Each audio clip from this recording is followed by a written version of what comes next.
संक्षिप्त शिव पुराण रुद्र संहिता। स्वामी कार्तिक और गणेश जी की बाल लीला, दोनों का परस्पर विवाह के विषय में विवाद, शिवजी द्वारा पृथ्वी परिक्रमा का आदेश, कार्तिकेय का प्रस्थान, गणेश का माता पिता की परिक्रमा करके उनसे पृथ्वी परिक्रमा स्वीकृत कराना, विश्व रूप की सिद्धि और बुद्धि नामक दोनों कन्याओं के साथ गणेश जी का विवाह और उनसे क्षेम तथा लाभ नामक 2 पुत्रों की उत्पत्ति, कुमार का पृथ्वी परिक्रमा करके लौटना और शुद्ध होकर के क्रौंच पर्वत पर चले जाना, कुमार खंड के श्रवण की महिमा। नारद जी ने पूछा, तात मैंने गणेश जी के जन्म संबंधी अनुपम वृत्तांत तथा परम पराक्रम से भूषित उनका दिव्य चरित्र भी सुन लिया। सुरेश्वर, इसके बाद कौन सी घटना घटी उसका वर्णन कीजिए, क्योंकि पिताजी शिव और पार्वती का उज्जवल यश महान आनंद प्रदान करने वाला है। ब्रह्मा जी ने कहा, मुनिश्रेष्ठ तुम तो बड़े कार्मिक हो, तुमने बड़ी उत्तम बात पूछी। ऋषि सत्तम, अच्छा अब मैं उसका वर्णन करता हूं, तुम ध्यान लगा करके सुनो। विपेंद्र, शिव और पार्वती अपने दोनों पुत्रों की बाल लीला देख देख करके महान प्रेम में मग्न रहने लगे। पुत्रों का लाड प्यार करने के कारण माता पिता का सुख दिनों दिन बढ़ता जाता था और वे दोनों कुमार प्रीतिपूर्वक आनंद के साथ तरह तरह की लीलाएं करते थे। मुनीश्वर, वे दोनों बालक स्वामी कार्तिक और गणेश भक्ति पूरित चित्त से सदा माता पिता की परिचर्या करते थे। इस माता पिता का महान स्नेह षण्मुख और गणेश पर शुक्ल पक्ष के चंद्रमा की भांति दिन प्रतिदिन बढ़ता ही गया। एक समय शिव और शिवा दोनों प्रेम पूर्वक एकांत में बैठ करके यूं विचार करने लगे कि हमारे ये दोनों पुत्र विवाह के योग्य होंगे। अब इन दोनों का शुभ विवाह कैसे संपन्न हो। हमें तो जैसे षडानन प्यारा है वैसे ही गणेश भी है। ऐसी चिंता में पड़ करके वे दोनों लीलावश आनंद मग्न हो गए। मुने, माता पिता के विचार को जान करके इन दोनों पुत्रों के मन में भी विवाह की इच्छा जाग उठी। वे दोनों पहले मैं विवाह करूंगा यो बारंबार कहते हुए परस्पर विवाद करने लगे।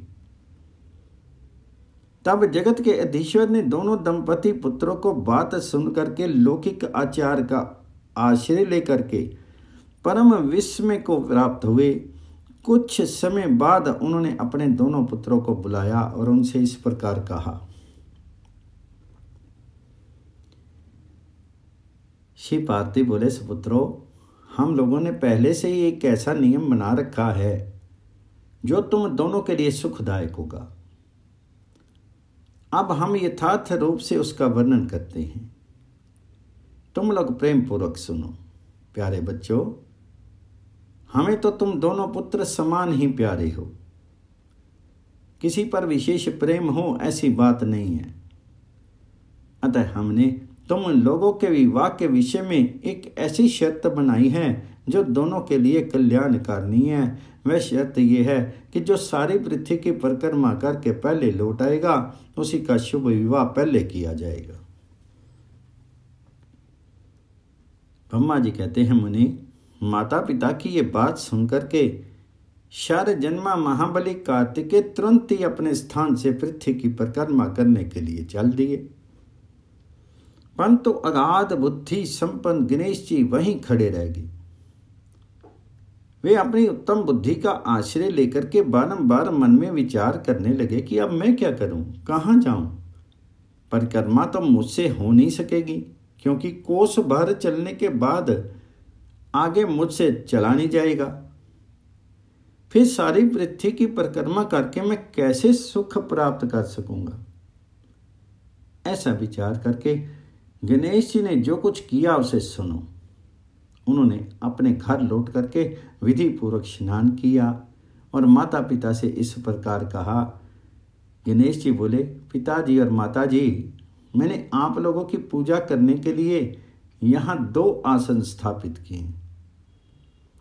आप दोनों इस पर विराजिए और मेरा मनोरथ पूर्ण कीजिए। ब्रह्मा जी कहते हैं, मुनि, गणेश की बात सुनकर के पार्वती और परमेश्वर उनकी पूजा ग्रहण करने के लिए आसन पर विराजमान हो गए। तब गणेश ने उनकी विधि पूर्वक पूजा की और बारंबार प्रणाम करते हुए उनकी 7 बार प्रदक्षिणा की। बेटा नारद, गणेश तो बुद्धि सागर थे ही। वे हाथ जोड़ करके प्रेम मगन माता पिता की बहुत प्रकार से स्तुति करके बोले। गणेश जी ने कहा, हे माता जी तथा हे पिताजी, आप लोग मेरी उत्तम बात सुनिए। आप शीघ्र ही मेरा शुभ विवाह कर दीजिए। ब्रह्मा जी कहते हैं, मुनि, महात्मा गणेश का ऐसा वचन सुनकर के वे दोनों माता पिता महाबुद्धिमान गणेश से बोले।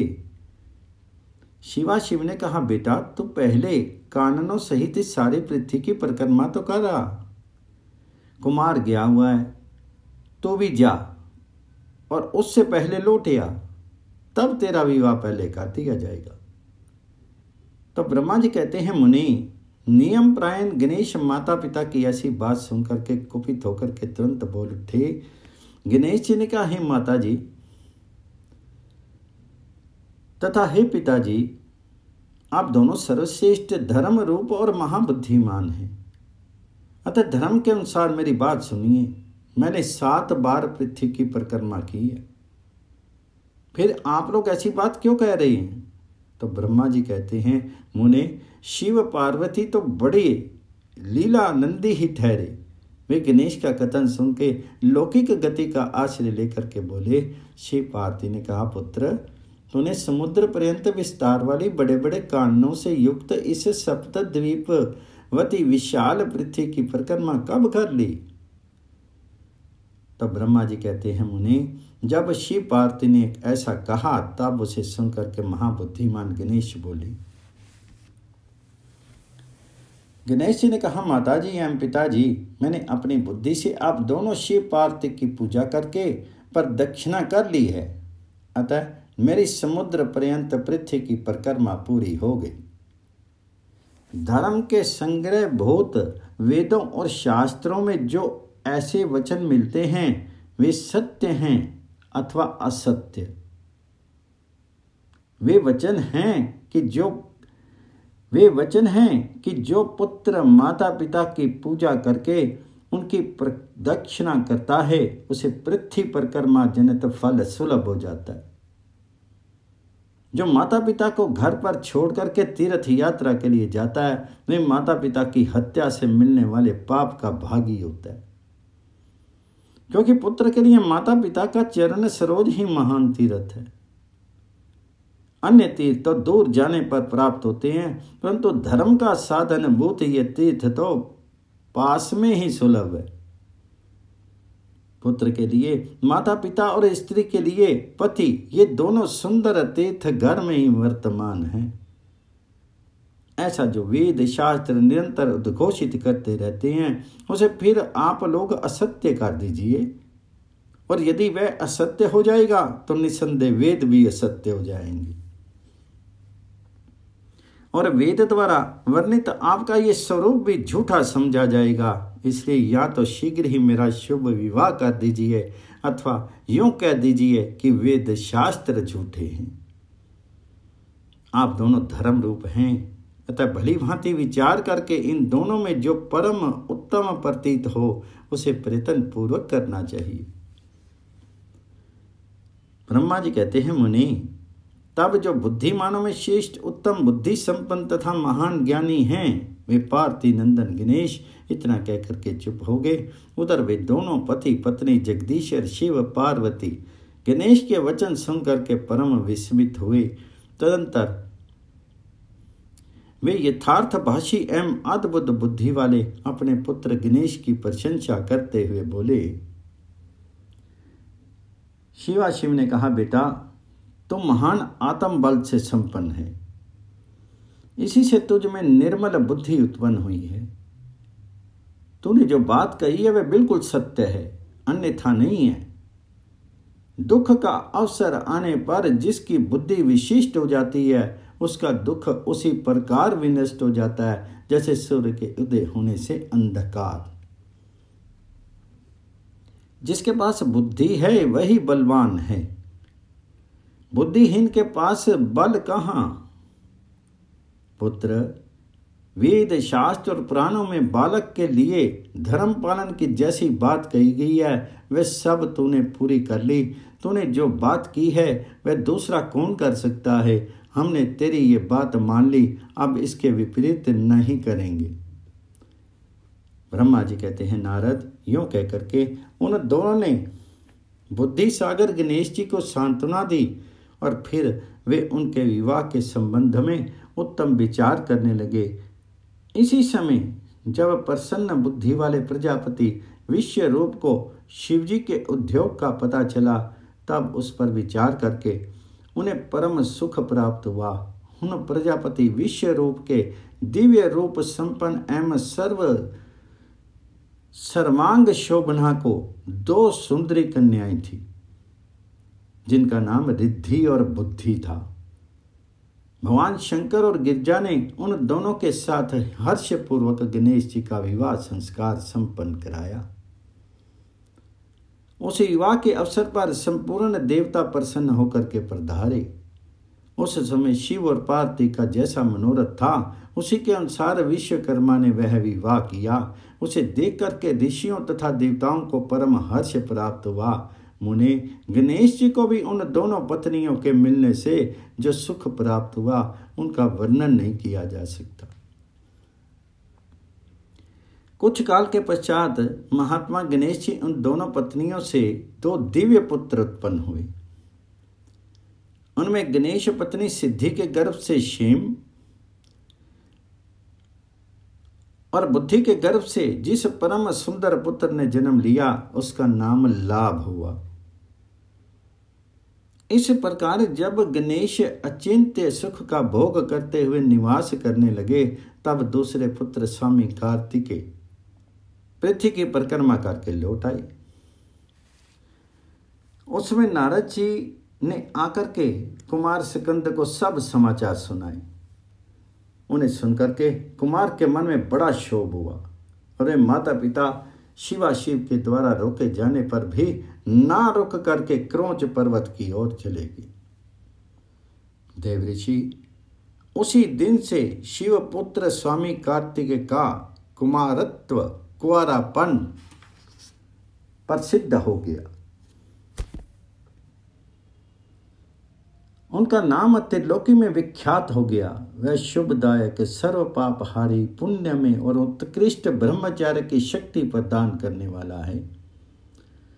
कार्तिक की पूर्णिमा को सभी देवता, ऋषि, तीर्थ और मुनीश्वर सदा कुमार का दर्शन करने के लिए क्रोंच पर्वत पर जाते हैं। जो मनुष्य कार्तिकी पूर्णिमा के दिन